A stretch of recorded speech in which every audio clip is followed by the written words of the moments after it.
Know that this is what Sebi initially wanted. You know, he wanted the mission to continue, and he wanted more people to become cognizant of what the message was. You know what I'm saying? And the mission is bigger than the man, and he understood that. So his endless sacrifice continues to produce, tangible results in the real world, where he's a trending topic and a household name now. And with the documentary, there could be more of an opportunity for people to come into contact, like I said, more with the mission. What was this about? What exactly did he do? What didn't he do? Because there's a myth around him as well. You know what I'm saying? And myths are cool, but, the realness, the reality, the truth, is even better. So we have an opportunity to get the facts out there.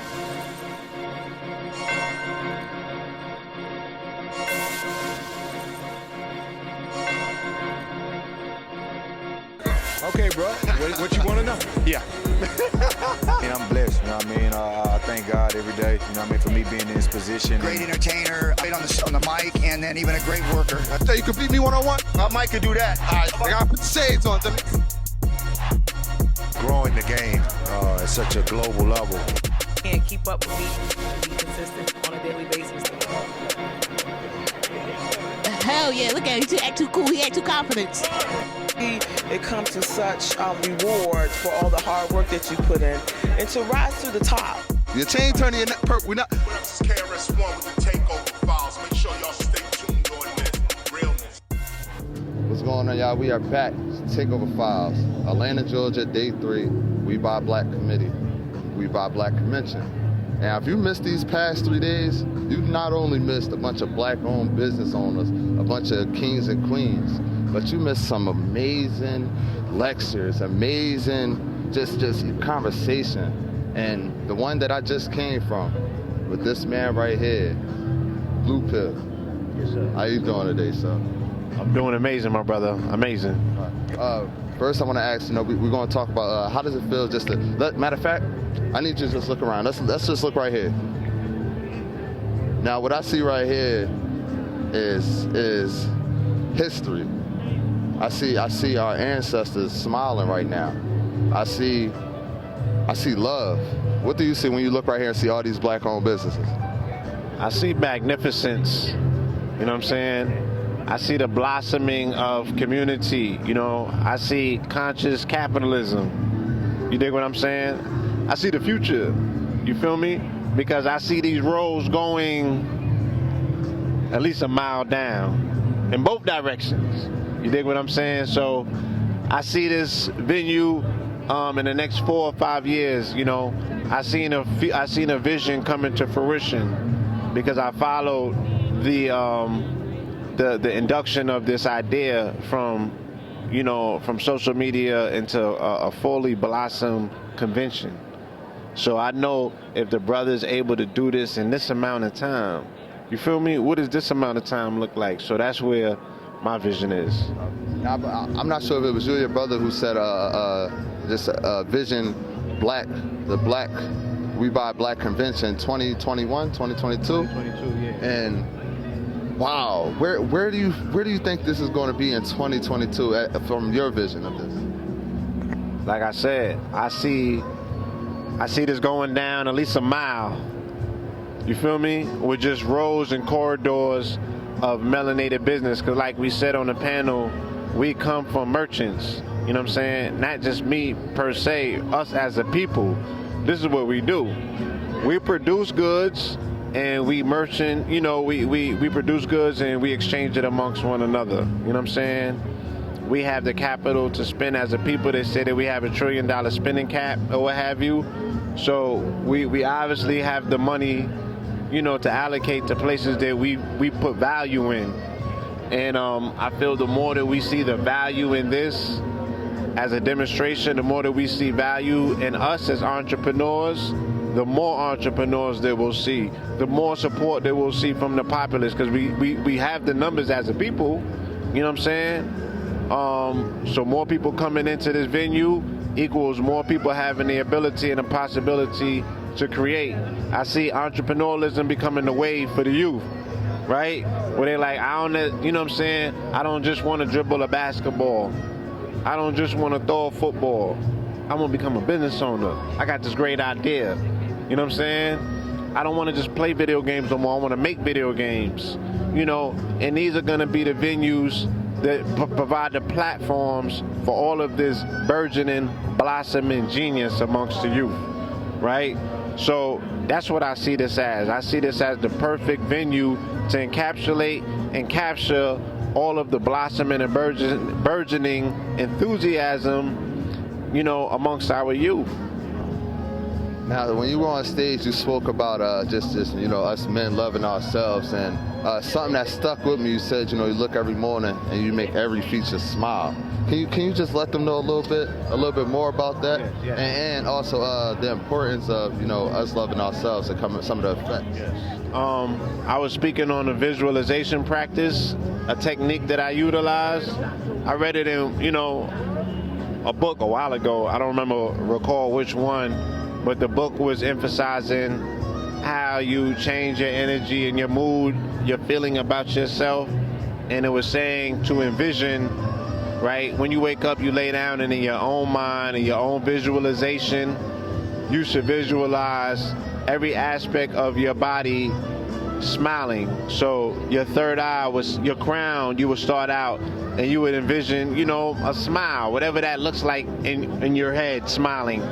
Your third eye smiling, you know, your eyelids smiling, your nose smiling, your lips smiling, your chin smiling, your throat smiling, your collarbone smile, like every aspect of you, and you just feel this euphoria moving over your body because now every cell in your body is going to start responding to this visualization and starting to get into the rhythm of smiling and embracing being happy and jovial. You know what I mean? And I'm of the belief that the happier and the more jovial that you are, the more receptive that you're going to be moving throughout your day to magnetize stuff to you that's positive, stuff to you that's for you. And people that you encounter, like I said, I will go outside after that visualization, and people that I'm running into, they just start smiling because my field that I've created now is, you know, is so strong in front of me and ahead of me that it's encountering people before I even make contact with them. And it's making their energy, you know, it's uplifting their energy and making their experience that much more lighter. So, you know, this is like wonderful, powerful, beautiful techniques that we can utilize in our own, you know, I mean, it's on you. It ain't, you know what I mean? Like, no one can come between you and these rituals or these different things that you do for yourself. You know, no one's there gauging you like, oh, no, you did it wrong. You got to do it again. This is for you to practice. This is for you to prove to yourself that your mind is powerful and it works in ways in which we can't even fathom. You dig what I'm saying? And that's the underlying, that's the small barrier between you being a successful businessman or a successful person on this planet, period, and not, and trying every other time to, oh, I got to come up with this, or I got to spend money on, I got to smoke this or drink that. Nah, it's all on you. You got it all. You know what I mean?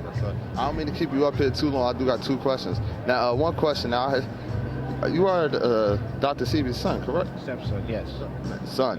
Yeah. You know, that's I don't play. Okay. Yeah, that's how I do it, man. But how do you feel just about how everyone's, you know, continue to carry on his legacy, his practices, his studies, you know, Nipsey Hussle and Nick Cannon as far as with the documentary, but everyone really doing their research and trying to understand? It's an amazing thing because I know that this is what Sebi initially wanted. You know, he wanted the mission to continue, and he wanted more people to become cognizant of what the message was. You know what I'm saying? And the mission is bigger than the man, and he understood that.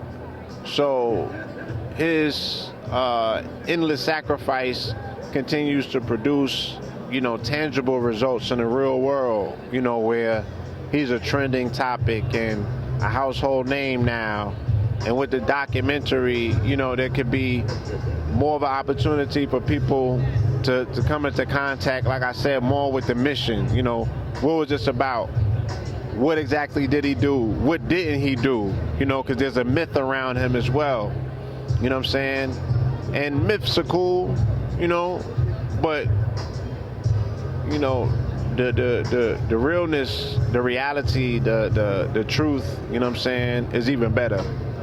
So we have an opportunity to get the facts out there and to give people an incentive to say, wow, you know, there are different alternatives. There's another way I can go about doing this. Oh, this is the way that my people always went about doing things. Oh, we just started taking medicine. You know what I'm saying? Or how does that work for you? Because it hasn't worked too well for anybody that I know. You know what I'm saying? So hopefully it can spark a renaissance to go back to our indigenous ways, our traditional ways. We always talk about Nana, you know what I'm saying? But very rarely do you see us doing the things that are honoring Nana the most? Because, you know, Nana wasn't taking Tylenol and Robitussin. You know what I mean? Maybe Nana, but not Nana's Nana, definitely. You know what I'm saying? And think about what they had to go through to get here. Think about all of the things that was thrown to them as barriers. And they was able to dip and dodge all of that. They couldn't go to a hospital. They didn't have, prescription and all of that, but they still figured out. Well, all the stuff that was thrown at them to purposely destroy them, they still knew how to go into the bushes. They still knew how to make the teas. They still knew how to make the salves and everything that nurses them back under the threat of everything else that was taking place. So the nature's too powerful for us to give nature a secondary backseat. That's what these people do, and we know why they do it. You feel me? Leave that up to them. So it hurts my heart to see the Amazon going through what the Amazon is going through, because only 1% of plants in the Amazon were actually researched for medicinal properties. Only 1%. And out of that 1%, 25% of all prescription pills and stuff that are made were created. Just off of that 1% of what they know about plants in that Amazon. So to see that stuff go up in flames, like it's a catastrophic loss. You know what I'm saying? For the planet. Yeah. So that's even double the reason why, you know, to get people back into the information about herbs. You know what I'm saying? At a time when we see the planet is being removed and rid of these particular herbs, we're not going to be able to get certain things in our lifetime. You know, this conversation is important, it's imperative, and it's right on time. All right. Now we hear Goldwater. All right, now I done asked you about a million questions. I can't just not talk about the Goldwater. Tell me a little bit about the table, what you got going on, man.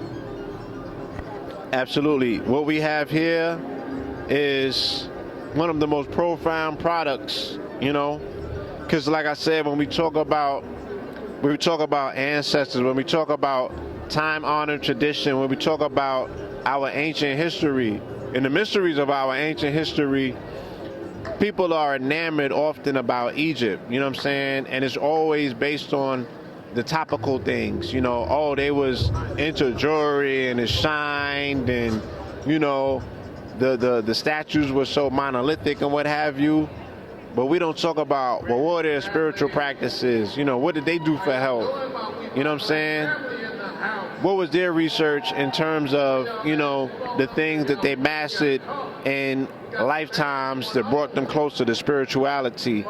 And one of the things that was time honored in their tradition was the utilization of gold for vitality, for reinvigoration, for energy, for clarity, for many things. So this is something that our ancestors in Kemet in Egypt were utilizing, and we are now in possession of it in the modern day, in this very day, here and now.